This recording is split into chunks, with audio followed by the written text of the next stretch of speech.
Allah yang memberkati hidup kami, Allah yang sudah menopang, menyertai kami dan menjaga serta memberkati sampai pagi hari ini ya Bapa. Kami percaya kami ada itu semua karena kebaikan Tuhan yang luar biasa, dan kami yakin hari ini Tuhan hadir bersama dengan kami, menolong, menopang dan membawa kami kepada kemenangan-kemenangan yang luar biasa ya Tuhan.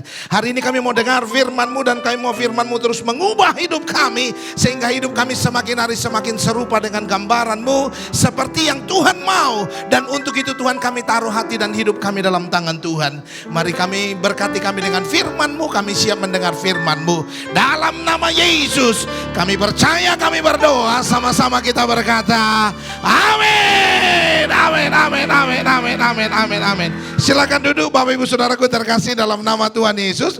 Puji nama Tuhan, shalom. Shalom, puji Tuhan. Apa kabar Bapak Ibu Saudaraku terkasih pagi hari ini? Luar biasa tentunya ya. Ada sukacita, men? Coba lihat kiri kanan dulu, betulkah ada sukacita di wajah mereka? Saudaraku terkasih, haleluya. Saya percaya waktu lihat kiri kanan senyumnya pasti indah semua, betul ya? Kalau masih ada yang belum tersenyum, coba tanya dia, masih hidup? Bilang sekasih ya, saudaraku terkasih. Karena kalau kita masih hidup, wajah harus hidup, saudara, amin. Baik, senang sekali ketemu dengan Bapak Ibu Saudara, dan saya percaya hari ini adalah hari berkat bagi kita, amin. Saya mau bagi satu firman Tuhan buat kita bagi hari ini, saudaraku terkasih. Yang saya kasih tema adalah hidupku bukannya aku lagi, saudara kasih ya. Saudaraku, temanya adalah hidupku bukannya aku lagi. Coba lihat kiri kanan, tanya dia dulu, kau masih yang dulu enggak? Bilang sekasih, betul ya. Saudaraku terkasih, haleluya. Baik, saudaraku terkasih dalam nama Tuhan Yesus, mari langsung kita lihat firman Tuhan saudara. Dalam Galatia pasal yang kedua, ayat yang ke-19 sampai dengan ayat yang ke-20. Mari lihat firman Tuhan ini. Yang bawa Alkitab buka kitab sucinya, yang Alkitabnya di handphone buka handphone sucinya, amin saudara ya. Yang enggak bawa Alkitab lihat depan, karena saya sudah siapin besar-besar, jadi kita bisa baca sama-sama, amin. Kalau kau rabun jauh juga boleh lihat kiri kanan, saudara kasih ya. Karena ini tidak ujian jadi boleh nyontek, saudaraku terkasih itu. Apalagi ini firman Tuhan harus berbagi, saudara ya. Tapi kalau misalnya kiri kanan nggak bawa juga, saudaraku terkasih, nggak apa-apa. Firman Tuhan bilang iman timbul dari pendengaran, pendengaran akan firman Tuhan. Jadi kau dengar saja baik-baik. Selama saya khotbah dengar baik-baik. Kalau perlu tutup mata, saudara kasih ya, supaya diberkati Tuhan, amin. Tapi kalau misalnya kau budak juga, saudara kasih itu, ini persoalan agak berat, saudara kasih. Tapi tidak apa-apa, saudara kasih. Kalau kau misalnya budak juga boleh tidur, saudara kasih ya. Saudaraku terkasih dalam nama Tuhan Yesus, daripada ganggu orang lain, saudara mendingan tidur ya. Baik, saudaraku terkasih, Galatia 2 ayat 19 sampai dengan ayat yang ke-20. Yang sudah dapat katakan amin. Amin. Yuk mari kita baca bergantian. Saya 19, saudara 20. Kita baca bergantian dengan suara yang kencang. Saya mulai dari ayat 19, lalu nanti saudara lanjut ayat 20. Firman Tuhan berkata, sebab aku telah mati oleh hukum Taurat untuk hukum Taurat, supaya aku hidup untuk Allah. Aku telah disalibkan dengan Kristus.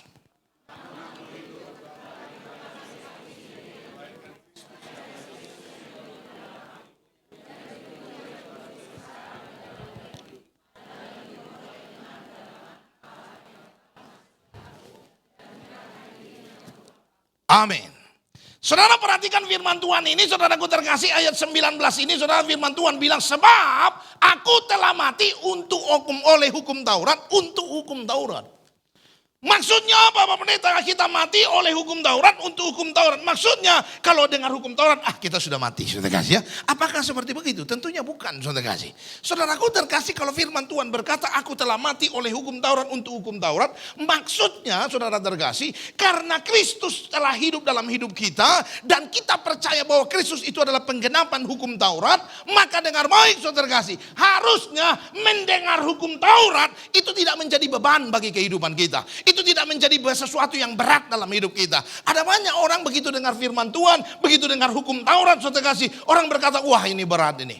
Wah ini susah ini. Wah ini tidak gampang ini. Saudaraku terkasih, harusnya kalau Kristus hidup dalam hidup kita, saudara kasih, harusnya yang terlihat jelas dalam hidup kita adalah apa yang Kristus hidupi seperti yang digenapinya dalam semua hukum Taurat yang ada dalam kebenaran firman Tuhan. Amin.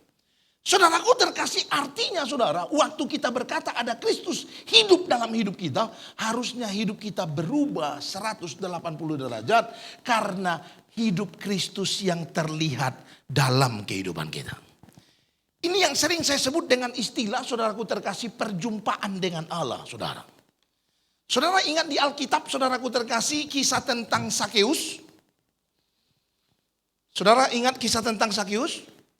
Ingat ya? Oke, saya mau memastikan saudara betul-betul ingat atau tidak, saudara kasih. Saya mau tanya saudara terkasih, kalau begitu apa yang kau ingat tentang Sakeus? Ini grup A, ini grup B, saudara kasih ya. Saudaraku terkasih, supaya pasti saudara ingat, apa yang kau ingat tentang Sakeus? Grup A, pemungut cukai. Grup B, pendek, saudara kasih, betul ya. Betul sekali saudara kasih. Sakeus itu pendek, dia adalah seorang pemungut cukai karena dia dengar tentang Yesus, karena dia pendek lalu banyak orang dia tidak bisa melihat jauh, dia naik ke pohon ara, saudara. Saudaraku terkasih, firman Tuhan bilang Sakeus ini seorang pemungut cukai. Saudara tahu pemungut cukai itu apa? Saudara dengar, pemungut cukai adalah orang yang dahulu dibenci oleh banyak orang.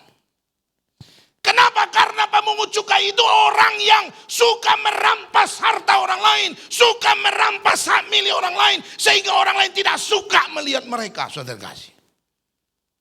Kalau dulu namanya pemungut cukai, kalau sekarang namanya bea cukai. Tapi bea cukai sekarang baik-baik, saudara kasih ya. Beda-beda, saudara kasih.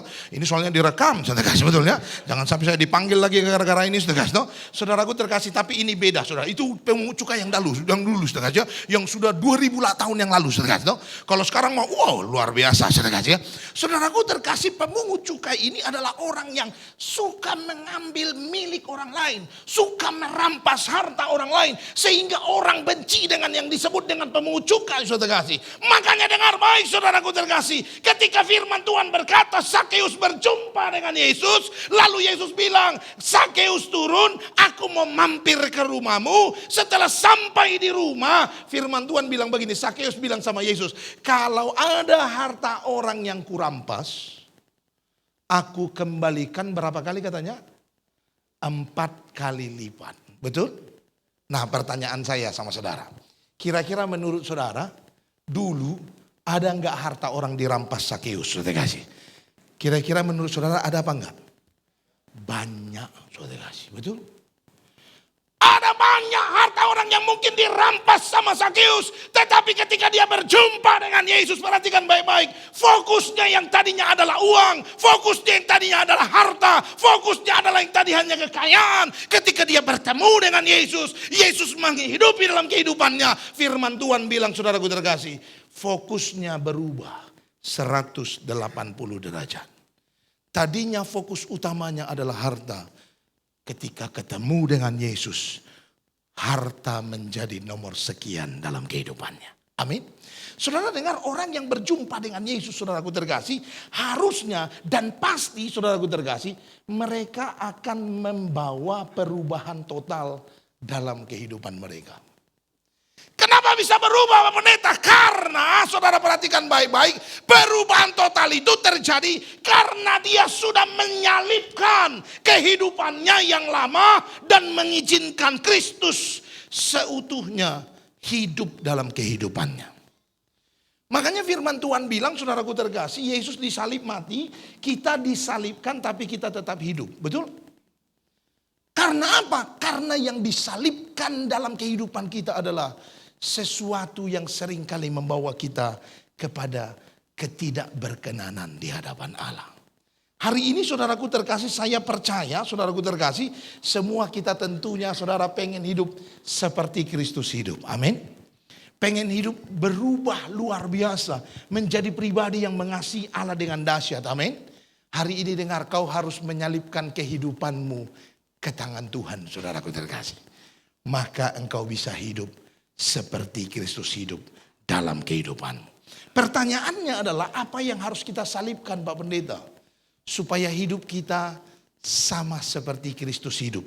Supaya yang terlihat dalam hidup kita adalah kehidupan Kristus, bukan kehidupan kita. Apa yang harus kita salibkan? Ini yang saya mau bagi buat saudara.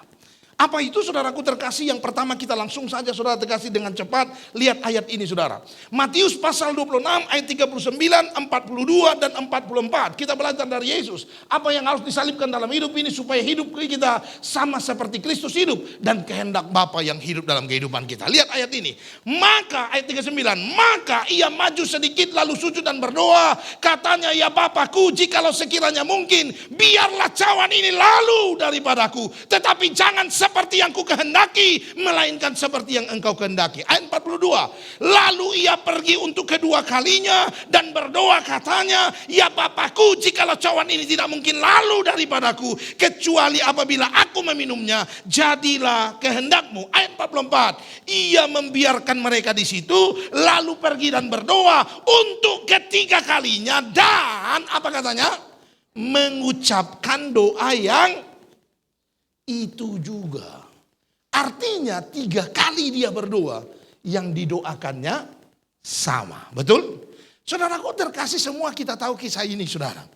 Ini kisah adalah detik-detik terakhir sebelum Yesus ditangkap dan disiksa serta disalib di Golgota. Yesus yang maha tahu saudara terkasih. Dia tahu ternyata penderitaan itu gak main-main. Kalau bicara tentang penderitaan Yesus, karena kita terlalu sering dengar saudara ya. Apalagi sudah bertahun-tahun, setiap tahun kita ibadah Jumat Agung, Paskah saudara kasih itu. Lalu diceritakan tentang bagaimana Yesus disalib. Ada banyak orang saudara kasih sudah tidak merasa grek lagi saudara kasih itu. Sudah tidak merasa hatinya bergetar lagi melihat penderitaan Yesus. Tapi kalau kita nonton cuplikan film saudaraku terkasih, The Passion of Christ itu saudara, betul ya. Saya percaya walaupun kita sering lihat saudara, air mata kita kadang tercucur dengan sendirinya. Betul? Anak saya yang 3 tahun, anak saya anak mujizat itu, yang lahir hanya 900 gram itu saudaraku terkasih, yang lahir hanya 6 bulan saudaraku terkasih, sekarang dia sudah besar saudara. Sudah 3 tahun saudara. Jumat Agung kemarin saudaraku terkasih, saya khotbah di luar 1 harian dari pagi sampai malam. Malam saya pulang saudaraku terkasih, dia dengar mobil saya datang masuk ke garasi saudara. Lalu dia lari teriak keluar. Dia bilang, papi saudara terkasih. Rupanya dia tadi gereja pagi saudara. Lalu nonton film The Passion of Christ di gereja. Lalu saya gendong dia bilang, papi tadi adik cerita, adik nonton di gereja film Tuhan Yesus. Lalu saya bilang, nonton apa Ting? Saya panggilnya Ating saudara terkasih. Ating nonton apa tadi emangnya? Wah itu Pi, Tuhan Yesus disiksa Pi. Ngeri sekali Pi. Tangannya dipaku 3 kali. Padahal 2 kali saudara kasih, betul ya. Sekali kiri sekali kanan 1 kaki saudara kasih. Cuman karena mungkin dia lihat teriaknya 3 kali, jadi 3 kali sepakunya saudara. Tangannya dipaku 3 kali Pi. Dan itu kepalanya Pi dikasih duri-duri sampai darahnya banyak. Aduh seram banget Pi. Udah ya Pi ceritanya ya Pi. Saudara, saya bilang jangan sudah dong, cerita lagi dong. Ah enggak Pi, serem saudara. Saudaraku terkasih, anak kecil saja lihat penderitaan itu masih nonton di TV. Itu rasa hatinya saudara kasih, ngerinya enggak kira-kira. Kita enggak usah menghadapi kematian, ya. Tidak usah menghadapi penderitaan begitu disiksa, dipukuli sampai berdarah-darah, lalu disalib. Tidak usah ngadapin begitu. Kita ngadapin dokter waktu ponis seseorang mau mati saja. Dokter bilang, Pak umurnya tinggal 3 bulan lagi. Wow itu setiap hari kita doa. Saudara kasih, betul ya. Saudaraku terkasih, kalau perlu ada ibadah setiap hari, kita hadir ibadah setiap hari saudara kasih. Karena saking ngerinya. Padahal mati doang saudara kasih. Bukan menderita seperti Yesus. Kita takutnya nggak kira-kira, betul? Saudara dengar, Yesus tahu. Setelah ini dia mengalami penderitaan yang begitu berat. Pertanyaan saya, menurut saudara Yesus wajar nggak doa kayak gitu? Grup A biar cepat, saudara kasih, betul ya? Wajar apa enggak? Wajar. Grup B wajar apa enggak? Wajar. Yang bilang enggak itu mungkin sudah mati rasa, saudara kasih, betul ya? Saudaraku terkasih, wajar dia berdoa karena dia tahu penderitaan itu luar biasa, penderitaan itu begitu mengerikan dan menyakitkan. Wajar dia berkata, kalau sekiranya mungkin, lalukan cawan ini daripadaku. Tapi hari ini dengar firman Tuhan berkata, tapi kehendakmu lah yang jadi, bukan kehendakku. Saudara bisa bayangkan gak kalau Bapak waktu itu bilang, boleh. Saudara kasih, betul toh? Lalu Yesus enggak jadi mati, saudara kasih ya. Saudaraku terkasih, mungkin kita semua sekarang ini masuk ke neraka semua, saudara. Karena tidak ada penebusan bagi kita. Yang saya maksud adalah, saudaraku terkasih, perhatikan. Yang pertama yang harus kau salibkan dalam kehidupanmu, yang seringkali kelihatannya wajar, kelihatannya kayaknya biasa, tapi bisa membawa engkau ke dalam masuk ke dalam masalah dan pergumulan dan serta dosa yang besar dalam hidupmu adalah apa? Yang pertama adalah keinginan daging. Ini keinginan daging ini, saudaraku terkasih, bukan keinginan makan daging maksudnya. Bukan, saudara kasih, betul ya. Kalau keinginan makan daging jangan sampai hilang selama babi masih ada, saudara kasih. No? Saudaraku terkasih, nanti soalnya sudah yang makan babi cuman kita aja lagi sekarang, saudara kasih. No? Yang lain-lain sudah banyak yang gak makan babi cuman kita. Jadi kalau sampai dia gak ada yang makan, siapa yang makan? Nanti bumi ini penuh dengan babi, saudara kasih. No? Saudaraku terkasih, maksud saya bukan keinginan makan daging. Keinginan daging ini, saudaraku terkasih, adalah keinginan yang ada dalam hidup kita, yang sering kali kita lihat wajar, kita anggap biasa, tapi tanpa kita sadari, keinginan daging sering membawa kita masuk dalam dosa yang tidak berkenan kepada Allah. Apa itu keinginan daging? Keinginan daging orang sering sebut dengan istilah 3 ta. Tahu 3 ta? Harta, tahta, dan cinta, bukan wanita, saudara kasih ya. Karena laki-laki sekarang banyak juga yang buat orang jatuh dalam dosa, saudara kasih. No? Saudaraku terkasih, mungkin dulu sering gara-gara Hawa buat Adam jatuh dalam dosa, lalu orang ngomongnya wanita, saudara kasih. Sekarang enggak, laki-laki banyak buat perempuan jatuh dalam dosa, saudara kasih. Saudaraku terkasih, jadi harta, tahta, dan cinta. Saudara dengar, harta, tahta, dan cinta itu tidak ada yang salah. Firman Tuhan bilang berkali-kali, bahkan beratus kali dalam Alkitab, diberkatilah engkau, diberkatilah engkau. Allah pengen kau menjadi pribadi yang diberkati luar biasa. Tapi dengar baik, kalau kau tidak hati-hati dengan berkat yang kau miliki dalam kehidupanmu, berkat bisa membuat engkau jauh dari Tuhan. Betul? Ada banyak orang waktu belum punya banyak kerjaan, rajin ke gerejanya enggak kira-kira, betul ya? Semua ibadah dia datang. Hari Minggu 5 kali ibadah kayak gini, 5 kali dia datang, saudara kasih. Karena nggak ada kerjaan lain, saudara kasih. Jadi dia mau doa terus, saudara kasih. Dari jam 9, 11, 12, jam 2.30, jam 5, jam 7, datang dia, saudara kasih. Ibadah komsel, datang dia. Ibadah wanita, datang dia walaupun dia laki-laki, saudara kasih. Betul ya? Ibadah pria, datang apalagi, saudara kasih. Tapi begitu sudah dapat kerja, mulai ada usaha, saudara kasih. Tidak banyak, tidak sedikit orang yang bilang, aduh sibuk, aduh capek, aduh repot, saudara kasih. Saudara hati-hati dengan harta. Harta adalah berkat yang luar biasa.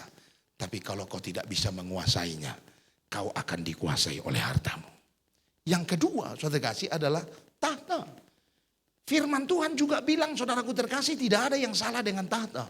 Firman Tuhan berkata, Tuhan ingin engkau menjadi kepala dan bukan ekor. Tuhan ingin engkau naik terus dan tidak turun. Tuhan mau kau diangkat dan diberkati. Tuhan luar biasa, punya posisi yang bagus.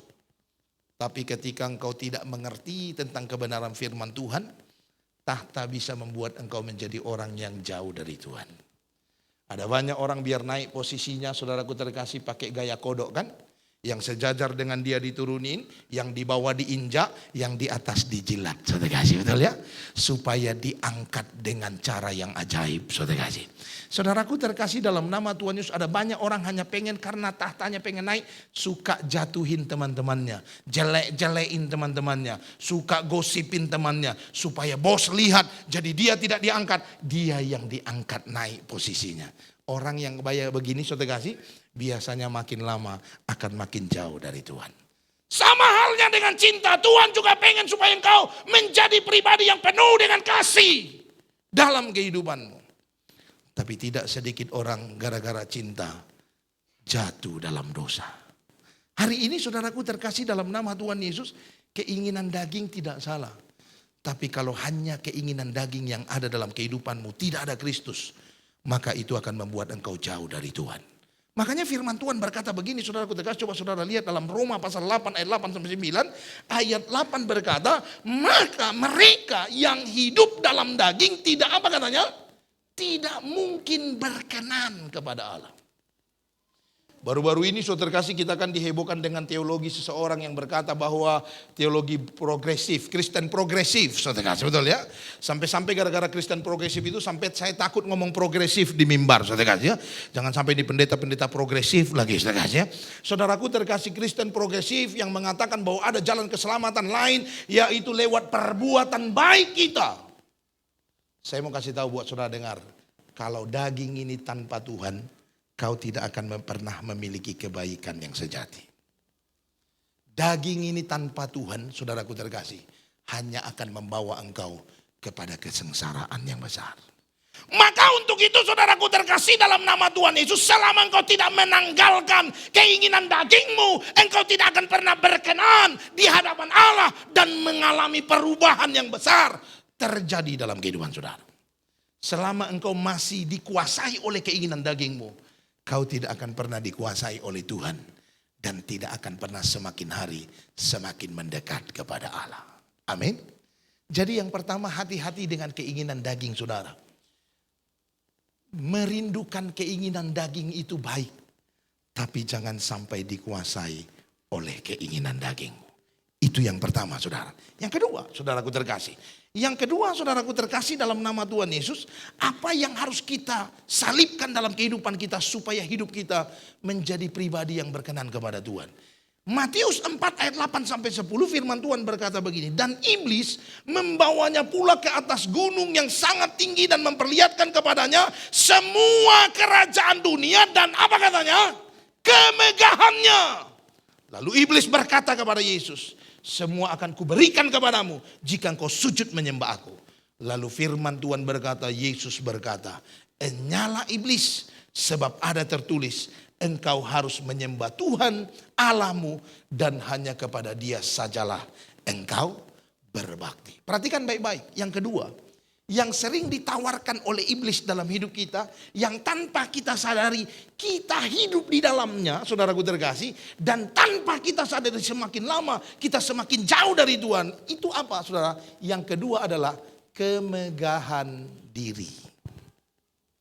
Saudara, kalau lihat saudaraku terkasih dalam nama Tuhan Yesus baik-baik, dunia ini tanpa kau sadari menawarkan kemegahan diri bagi kita. Dan membuat kita menjadi pribadi yang sombong, saudara. Contohnya apa? Kita lihat contoh satu-satu lah kalau saudara, supaya saudara percaya. Yang pertama, coba saudara lihat kalau kau mau masuk ke tempat-tempat yang mewah. Dimanapun itu. Mall-mall yang besar, atau hotel bintang 4, bintang 5. Coba saudara perhatiin. Waktu kau masuk ke tempat-tempat kayak gini, baru kau mau masuk ke pintu depannya saja, sudah ada yang bukakan pintu buat saudara. Betul? Baru masuk di depan saudara kasih, baru mau masuk ke mallnya, ke hotelnya, tiba-tiba ada yang buka pintu dan bilang, mari Pak silakan masuk. Betul ya? Waktu kita masuk rasa hati kita, wah keren banget kita saudara kasih. Pintu saja dibukakan. Padahal uang kita di rekening dan di kantong sudah habis untuk bayar itu hotel malam itu, saudara kasih. Setelah besok keluar dari situ, menderita lagi kita, saudara ya. Tapi waktu dibukakan pintu, saudara kasih, wah kelihatannya kerennya enggak kira-kira. Semua hotel bintang 4, bintang 5 begitu, betul? Kalau sampai kau masuk hotel, lalu enggak ada yang bukakan pintu, kau buka pintu sendiri, saya pastikan kau masuk Oyo, saudara kasih, betul ya.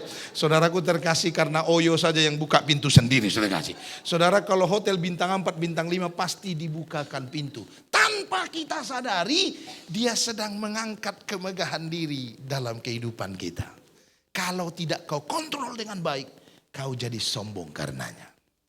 Apalagi, coba saudara lihat handphone saudara semua. Perhatikan handphone kita baik-baik. Semua handphone sekarang canggihnya luar biasa, betul? Waktu kita foto, cekrek, hasilnya beda dengan aslinya, saudara kasih. Betul ya? Waktu foto saudara kasih, cekrek, yang tadinya jerawatan, mulus, saudara kasih, betul toh? Pokoknya semua yang menonjol di muka, saudara kasih, hampir hilang, saudara kasih, betul ya? Sampai hidung pun hampir hilang, saudara kasih. Saking kelihatan, saking kerennya itu, efeknya, saudara kasih. Waktu kita foto, cekrek, yang tadinya gemuk kayak saya, langsung langsing, saudara kasih ya. Saya ingat bulan Februari kemarin saya ke Israel, saudara kasih. Pas lagi jalan di gunung-gunung batu itu saudara, tiba-tiba salah satu peserta saya lagi jalan kan, mereka lagi foto-foto, lihat-lihat saya lagi jalan sendirian, saudara kasih. Lalu tiba-tiba ada satu peserta saya bilang begini, Pak Pendeta, coba berdiri situ. Itu pemandangannya bagus sekali. Coba, saya fotoin, saudara. Lalu dia foto, saudara kasih, dia foto memang kulihat agak-agak aneh gitu, handphonenya dibalikin, saudara kasih, betul ya. Waktu difoto, cekrek, waktu ditunjukin hasilnya, saya nggak lihat pemandangannya, saya lihat saya yang difoto itu, saudara.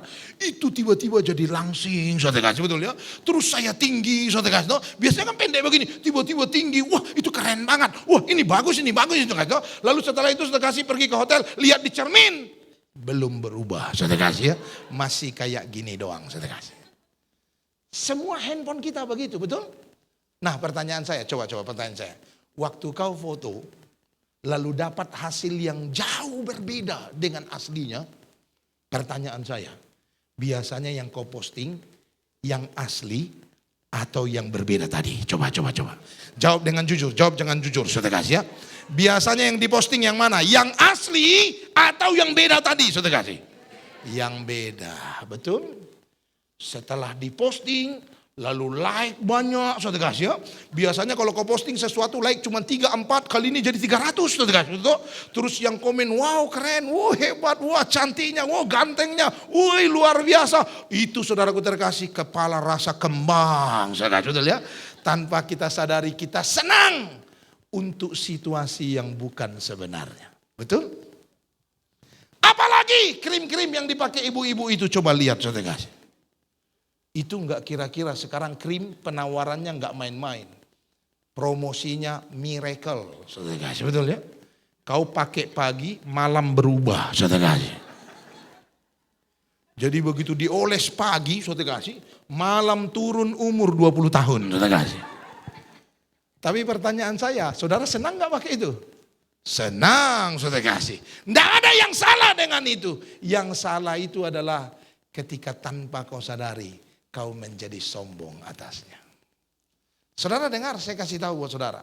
Saudaraku terkasih, Tuhan kalau memberkati kita, buat kau jadi hebat, jadi luar biasa, dahsyat, kaya dan lain-lain. Saudara dengar, Tuhan kalau memberkati kita itu bukan supaya kita menjadi sombong. Tuhan kalau berkati kita supaya kita bisa jadi berkat bagi orang lain. Jadi berkat bagi banyak orang dan jadi kemuliaan bagi Tuhan. Maka untuk itu saudaraku terkasih, jangan sombong, jangan bermegah diri. Karena kemegahan diri itu hanya akan membuat kita tidak berkenan di hadapan Allah dan tidak pantas masuk kerajaan Allah. Coba saya tanya buat saudara ingat Lucifer? Ingat Lucifer enggak? Sudah kami lupakan Pak Pendeta, saudara itu. Yang itu jangan diingat-ingat lagi. Saudara-saudara, kalau kau tahu Lucifer, pertanyaan saya, dulu Lucifer dibuang dari surga gara-gara apa? Gara-gara apa? Sombong, betul? Kalau kau tahu Lucifer sombong dibuang dari surga, maka kalau kau pengen masuk surga, jangan sombong. Lihat kiri kanan, bilang sama dia, jangan sombong loh. Terkasih, betul ya? Saudaraku terkasih, ada banyak orang Kristen ini salah kaprah, saudara. Pengen masuk kerajaan Allah, dia tahu di kerajaan Allah nggak boleh sombong, dia sombong. Kau kalau sombong baru mau daftar saja, tulis formulir masuk kerajaan Allah, sudah dieliminasi, saudara kasih. Karena orang sombong nggak pantas masuk kerajaan Allah. Maka selain kebenaran tidak boleh ada yang membuat kita bermegah. Hanya kebenaran yang boleh berbuat kita menjadi orang yang terlihat gagah di hadapan banyak orang. Amin. Makanya firman Tuhan bilang begini, saudaraku terkasih, 1 Korintus 5 ayat 6 sampai 8. Firman Tuhan berkata, kemegahanmu itu apa katanya? Tidak baik. Jadi jangan bermegah dirilah. Karena kesombongan itu tidak baik. Maka untuk itu saudaraku terkasih, orang yang hidup dalam kebenaran, ketulusan, kau harus percaya bahwa kebenaran dan ketulusan itu akan membuat engkau justru terlihat istimewa dan indah. Betul? Memang kadang kalau orang apa adanya, suka nggak diterima orang lain. Atau kadang suka sakit hati dengar perkataan orang yang apa adanya, betul? Orang jelek kalau dibilang jelek, banyak yang nggak terima, saudara kasih, betul ya? Padahal memang jelek, saudara kasih, betul ya? Saudaraku terkasih, betul, saudara kasih? Orang cantik kalau dibilang jelek, dia menerima, saudara kasih. Dan dia bilang, kau bercanda, karena dia tahu cantik. Orang jelek ini yang suka bermasalah, saudara kasih, betul ya? Saudaraku terkasih, sudah jelek, Dibilang jelek marah dia, saudara. Parah loh, saudara kasih dalam itu ya. Saudaraku terkasih dalam nama Tuhan Yesus. Kadang kalau kita ngomong apa adanya, memang orang suka nggak terima sama kita.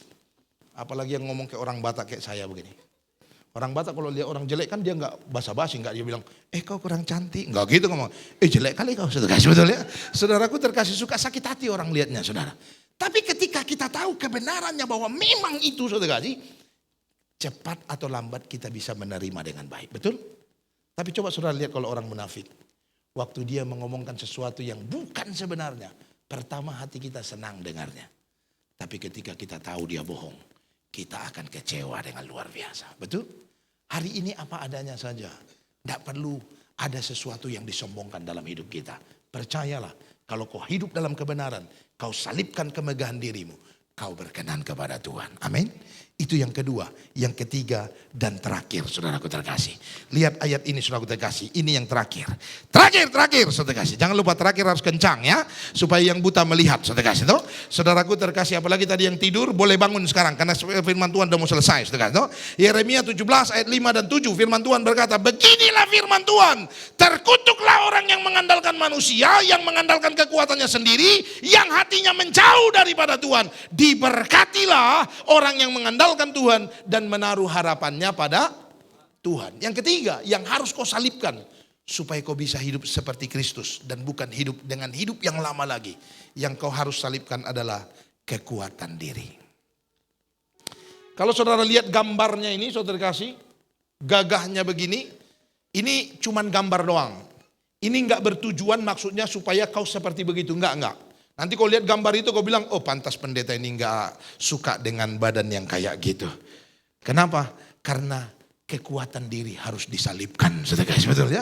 Pasti pendeta ini enggak suka fitness, enggak suka olahraga. Saya mau kasih tahu saudara dengar, saya fitness. Cuman enggak kurus-kurus saja, saudara guys, betul ya? Soalnya selesai fitness, makan bakmi Bangka, saudara kasih, betul ya. Selesai lari pagi, saudara kasih jalan pagi, makan nasi goreng, saudara kasih. Jadi keluar kalori 1000, saudara kasih, masuk 3000, saudara kasih ya. Saudara jadi nggak kurus-kurus, saudara. Saudara, maksud saya bukan kekuatan fisik, bukan, saudara kasih. Lalu kekuatan apa yang kita salibkan dalam kehidupan kita? Kekuatan yang kau anggap hebat dalam kehidupanmu. Karena kita harus ingat, saudara dengar, kalau engkau kuat, itu karena Tuhan yang membuat engkau kuat.